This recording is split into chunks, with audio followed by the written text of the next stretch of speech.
Dale here with Akeem Dobson. He is Vice President of the People's National Party Youth Organization, and this is really his master or his brainchild. We talk about 50 for 50 scholarship. The People's National Party Youth Organization celebrates 50 years. Akeem Dobson, talk to me. How do you feel about the 50 for 50 scholarship actually coming to fruition?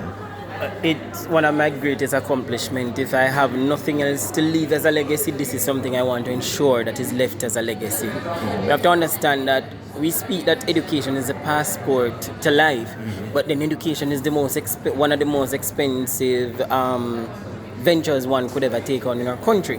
When you look at the cost at all the universities, it's really expensive. If you should take student loan, you are left in debt for the most part. What is required of you to repay is ridiculous. Sometimes it is almost all your salary, if not all your salary. So there's nothing left. Robert Mugabe once said that how can you tell someone to go to school, to be educated, when it is much criminals are rich and to be educated you're left poor?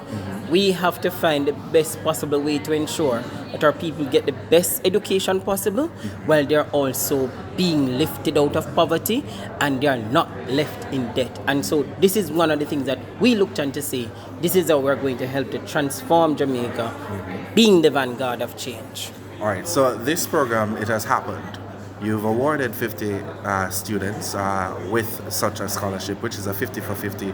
They pay half, you pay half. What will now happen in the long run?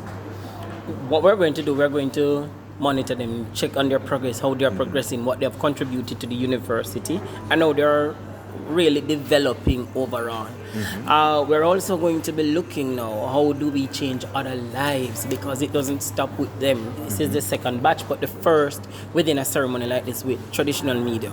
So now we are now looking now, how do we continue this venture? How do we get the university on us to keep this venture going? I'm a past student here and I am passionate about this university. I understand what they believe in, I understand what they have to offer. When you hear a story like Aduke Jones's, that one really touched me. She and I selected her to do the reflection based on the cusp of what she said to me, but what I heard today, and I lost my mom to cancer earlier this year. So when I heard that her mom was diagnosed with cancer, she had a child, she got pregnant at 14 with a child, she got 2 setbacks. She's a graduate of an all-girls school in Kingston. It speaks volume. I know personally that I'm doing something right, and the organization is doing something right. We are changing lives. She wanted to do tourism, and she said, how do I go about it with you guys not offering tourism? I said to her, you can use your business degree to also get in the tourism sector and break new frontiers there also. So we are not limiting anyone. We are saying, come and let us build Jamaica really together. All right, so I hear you talk about the choice of study. Explain to me how it is that you selected the individuals.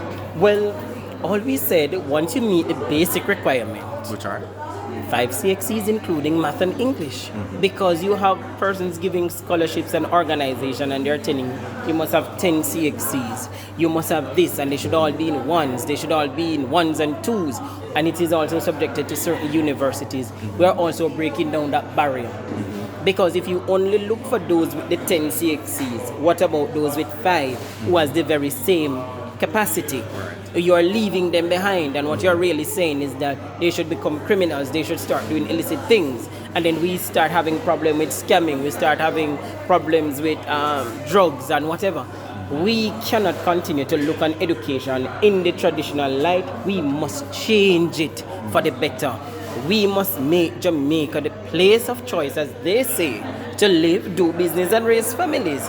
I want a Jamaica that I know that our currency is competitive, that I don't seek to maybe go to China to teach, I don't seek to go to the US to wipe floor, I don't seek to go to Canada to work on a farm, I don't seek to go to Hewitt to work in a hotel. I want to know that my tourism sector is working for my country. I want to know that we're able to afford decent housing. What we have at NHT building houses at $13 million and you're valued for 6.5. When you don't cater to persons at the lower level too of the academic scale, you are really denying them the right to education. Education is becoming a privilege again in Jamaica, no longer a right. The PNP fought for education to be a right and not a privilege, and that is where we are heading back to say education must again become a right and not a privilege. All right, well, thanks again, Mr. Dobson, Vice President of the People's National Party Youth Organization. All right, thank you.